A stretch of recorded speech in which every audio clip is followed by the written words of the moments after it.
Well, hello, and thanks for watching. My name is Cindy Hazel Geeds, and I've been a participant in the community service roundtable discussion groups that have been hosted over the past several months by Councillor Patricia Simone. These groups have been really beneficial in bringing unity to the many different organizations throughout the town of Amherstburg and the county. So we've been really excited to see that in our community service providers, our essential services, our sports clubs, our churches, and our nonprofit organizations. So we'd like to highlight some of those groups in these videos. And today I have the pleasure of introducing you to Chris Gibb.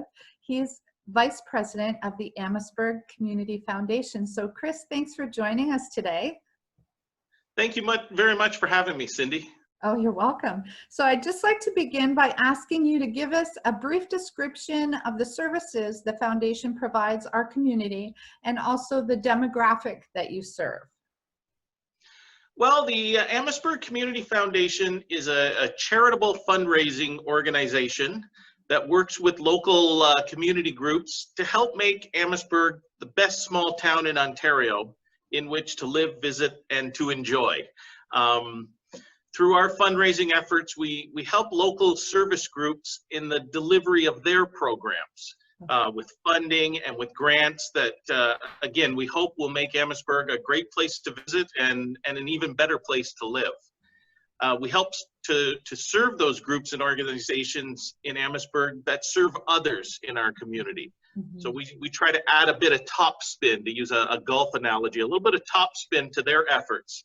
And we do this by offering sources of funding for specific projects that enhance the already hard work of our local volunteer groups. That's awesome. And I saw in the spring some of the announcements of the projects that you supported and were advancing grant funds to, and that was really exciting to see. So in these challenging days of COVID-19, with all of the challenges and restrictions in place, what are you most grateful for at your foundation?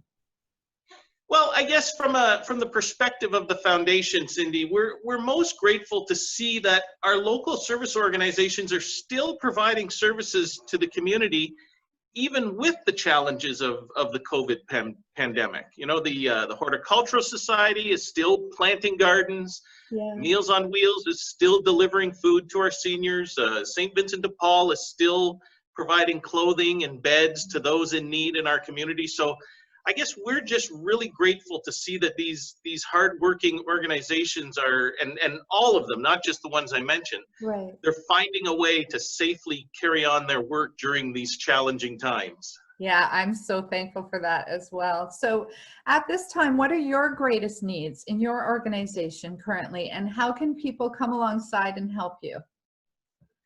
Well, I'm glad you asked. Our organization is currently surveying the residents of Amherstburg to see what they feel is most needed in our community.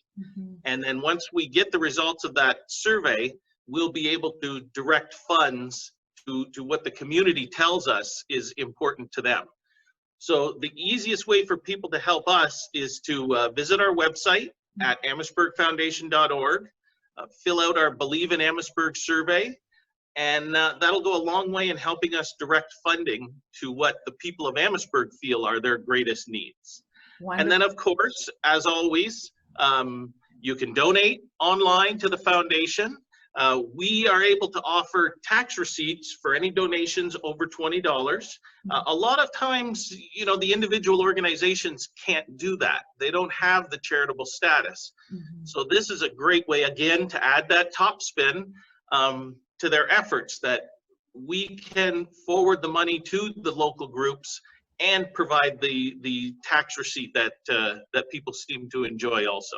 That is a real benefit, because I know that funding has been a challenge in the many groups that I've spoken to already in these days, so that you're doing some fantastic work there, and I love the fact that you're getting input from the community too. So finally, what are you guys most looking forward to in the coming year? Well, again, at the foundation, personally, I'm just looking forward to go out to our local restaurants more, but for the foundation, we started a speaker series before the whole pandemic happened, and we were really getting a lot of interest. We were bringing in speakers to speak on a lot of different subjects. Yeah. So again, hopefully in the coming year, we get through the social distancing rules, Right. and we're able to come together again as a community, just to be in the same room with each other. Zoom meetings are great, but they don't give you the same flavor as sitting in a room all together. That is so true. Well, Chris, thank you so much. And on a personal note, just thank you to you and your team for all you're doing, not only with the funding, but just the encouragement that you provide. And like you said, with the speakers, my husband and I attended one of those. It was really well done. And those types of things are real encouragement to the leaderships in the different various organizations. So thank you.